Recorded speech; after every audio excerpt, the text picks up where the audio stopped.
শেখ হাসিনা দেশ ছেড়ে পালিয়ে গিয়ে বেঁচে গিয়েছেন, কিন্তু বিপাকে পড়েছেন তার এমপি মন্ত্রীরা।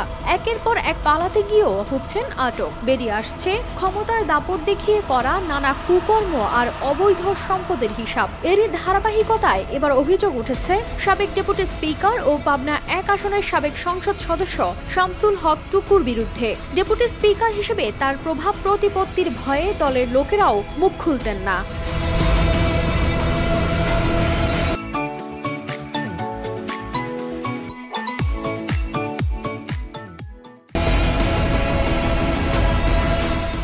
থাকতে নিজের এলাকায় ত্রাসের রাজত্ব কায়েম করেছিলেন। ইছামতি নদীর পাশ দিয়ে যারা চলাচল করতেন তারা হয়তো কল্পনাও করতে পারেননি এই নদীর পাড়ে একদিন অবৈধভাবে একটি সুইমিং পুল তৈরি করা হবে। টুকু ঠিক তাই করেছিলেন। নদী দখল করে বালি দিয়ে ভরাট করে সেখানে তৈরি করতে যাচ্ছিলেন তার স্বপ্নের সুইমিং পুল।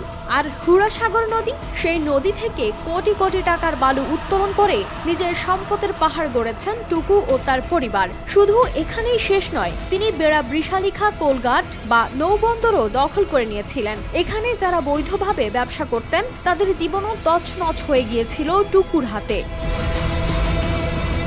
একজন ভুক্তভোগী জানান, টুকু তার ইজারাপ্রাপ্ত ঘাটটি জোর করে দখল করে নিয়েছিলেন এবং কোটি কোটি টাকা হাতিয়ে নিয়েছিলেন। তবে সরকারের পতনের পর 6 আগস্ট সেই ভুক্তভোগী আবারও ঘাট ফেরত পান। তবে তার কণ্ঠে তখনও টুকুর সন্ত্রাসী বাহিনীর ভয়াবহতা ঝরে পড়ছিল।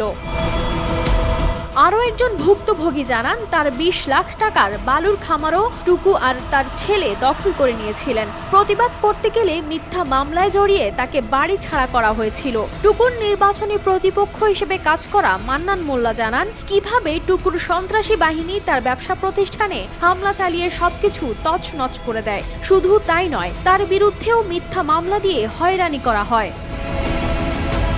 তবে টুকু সম্প্রতি আইন শৃঙ্খলা রক্ষাকারী বাহিনীর হাতে আটক হয়েছেন। আর এখন ভুক্তভোগীরা চাইছেন তার দৃষ্টান্তমূলক শাস্তি, কারণ তাদের বিশ্বাস টুকুর ক্ষমতার অপব্যবহার শুধু তাদের নয়, সমগ্র সমাজের জন্যই ক্ষতিকর ছিল।